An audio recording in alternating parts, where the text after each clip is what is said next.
Hello and welcome. Today, we're going to talk about something we use every single second, but almost never think about: language. We're going on a bit of a philosophical road trip to figure out how the simple act of speaking, of making sounds, lets us build entire worlds, persuade each other, and really create reality itself. So let me just start with this question. Just think about it for a second. What if the words that I'm speaking to you right now aren't actually connected to anything real? I know it sounds a little out there, but stick with me, because that one single question, well, it's at the very heart of everything we're going to explore today. So to even begin to answer that, we've got to go back, way back. Our journey starts where so many of these big questions do, in ancient Greece. So, in one of Plato's dialogues, we find the very first big debate about language. On one side, you've got Cratylus. He's arguing for what we call naturalism. That's the idea that a word, like tree, has a real, true, almost magical connection to the actual leafy thing out in the world.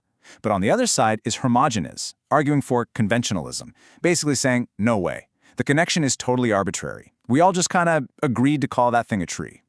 Now, Plato, he sided with naturalism. For him, our world was just a shadow of a more perfect, real world of what he called forms, the ideal version of a tree, or the perfect concept of justice.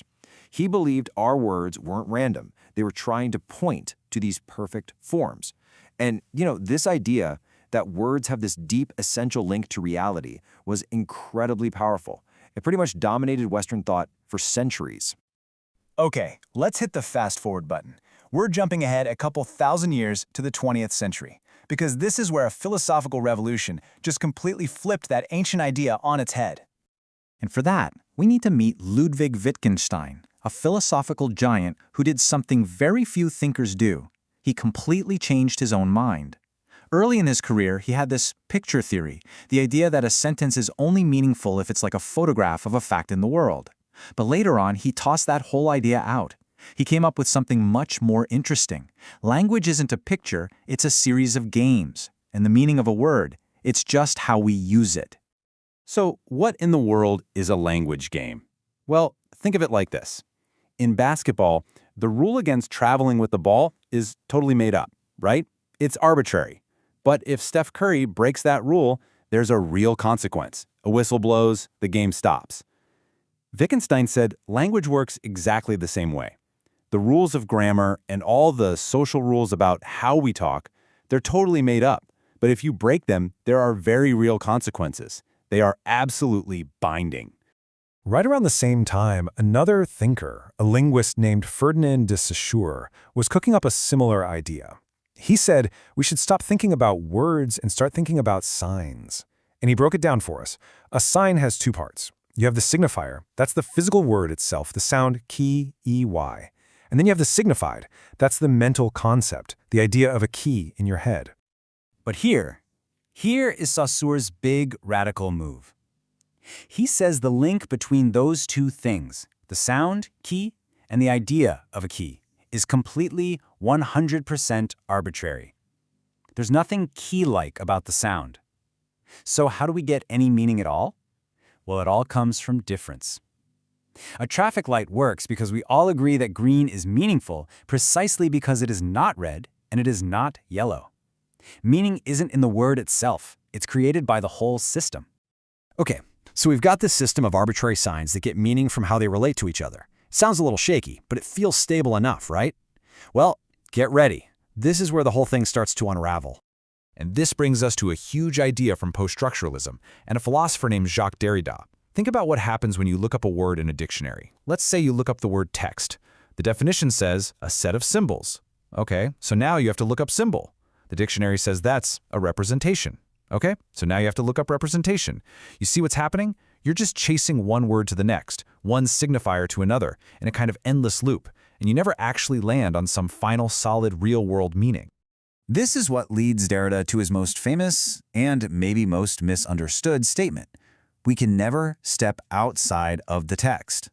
What he means is, we're always stuck inside this web of signs, this system of language. We don't have direct, unfiltered access to some reality outside of it. But wait, this doesn't mean communication is impossible or that there's no meaning. Derrida's point is way more subtle. Meaning isn't gone, it's just constantly deferred. It's always being pushed down the road, relying on these fragile temporary moments where we all just kind of agree, for now, what a word means. You can see this happening in real time online, where the meaning of a term or an event can shift, like hourly, based on how everyone's using it. Whew, okay, let's come up for air a little bit. After all that heady theory, let's get practical. If language is this slippery, constantly shifting thing, how on earth do we actually use it to do stuff? You know, to persuade people, to tell stories, to get things done? Well, the philosopher Mikhail Bakhtin argued that there's no such thing as a neutral word. Every single word we use is already packed, shot through with the intentions and history of everyone who's ever used it before. And thousands of years earlier, Aristotle was focused on exactly that, how to take these socially charged words and use them as powerful tools of persuasion. He basically gave us this incredible, timeless rhetorical toolkit. First, you've got ethos. That's all about your credibility. Why should the audience trust you? Then there's pathos, stirring emotions. Aristotle knew we aren't just logic bots. You have to connect with people's feelings. And finally, logos, the actual logic and structure of your argument. And inside of logos, Aristotle pointed out this really powerful and kind of sneaky device called the enthymeme. It's an argument where one of the premises is left unsaid, so the audience has to fill it in themselves. For example, he must be a socialist because he favors a graduated income tax. The hidden, unspoken idea there is that all people who favor that tax are socialists.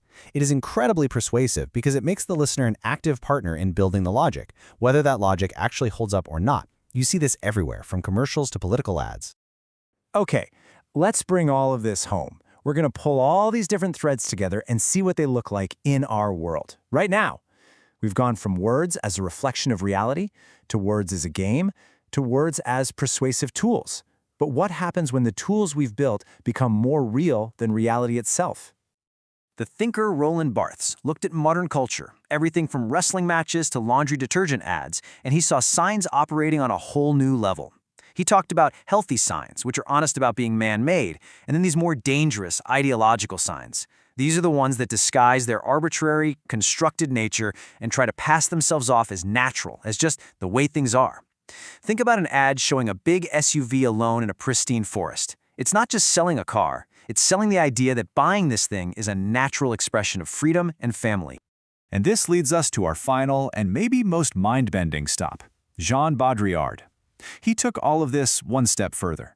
He argued that we've gone past the point where signs just represent reality. In our world, the signs have started to replace reality. As he famously put it, the map has come to precede the territory. The representation has become more important, more real, than the thing it was supposed to represent. We are now living, Baudrillard said, in the hyper-real. It's a simulation of reality that seems more real than reality itself. And his classic example was Disneyland. He argued that the whole point of Disneyland isn't just to be a fantasy land. Its function is to be so obviously fake that it makes us believe that the world outside its gates, Los Angeles, our jobs, our whole society, is the real thing. When in fact, Baudrillard would say it's all part of the same giant simulation, built from signs and models that no longer have an original. Which brings us right back to where we started. You've probably seen that famous painting by René Magritte of a pipe with the words underneath, "This is not a pipe." And he's absolutely right. It's not a pipe, it's a painting, a representation of a pipe. But if our modern world is now built almost entirely out of these representations, these images, these signs, these words, and if that whole fragile web of language is all we have to connect us, then the question we have to ask ourselves is, what kind of reality are we actually building with them?